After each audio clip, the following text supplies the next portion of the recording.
March 8, 1983. East-West relations deteriorating. Reagan labels the USSR an evil empire.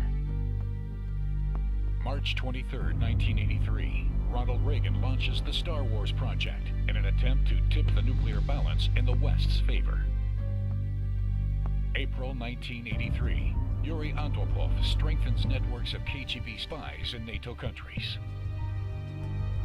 September 1, 1983. The Soviet Air Force mistakenly destroys a Korean airliner. Ronald Reagan condemns a crime against humanity.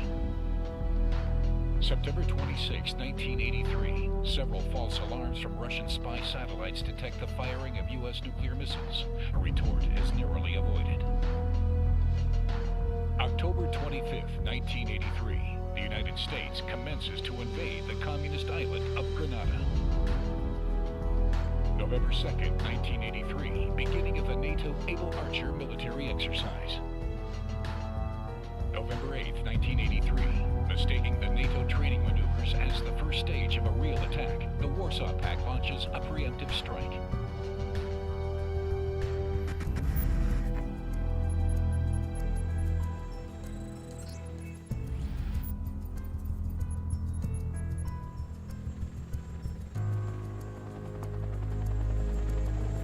In the middle of training maneuvers, the NATO troops were taken completely by surprise. The 8th Soviet Guard Army rushed directly into the Fulda Gap and within hours had taken control of the city. The 11th Armored Cavalry Regiment and Bundeswehr units defending the area have been wiped out. Survivors are surrendering or desperately trying to reach the safety of friendly lines.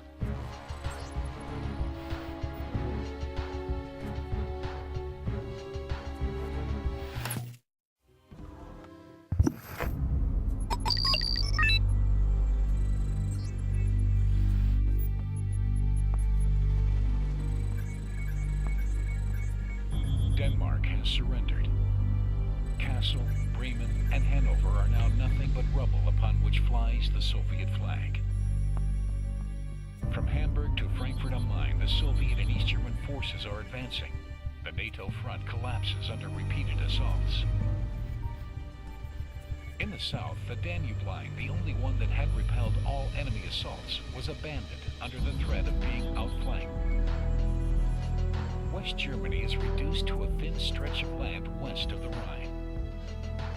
NATO evacuates its rear area bases for redeployment in England and France.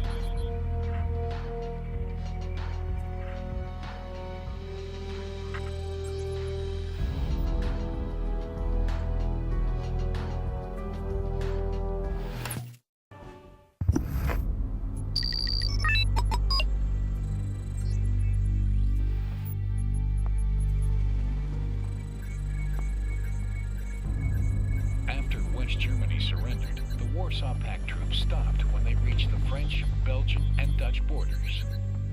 The Russian government claimed to have acted this way to put an end to the German threat, which was rearming like before 1939. Despite warnings from intelligence services about the reorganization and concentration of new forces positioned against the West, European diplomats have been caught up in endless peace discussions for months. The Western public is in need of peace. As for the Soviets, what they want is time. And now they are ready for the second phase of their offensive in the West. Objective, the French Atlantic coast.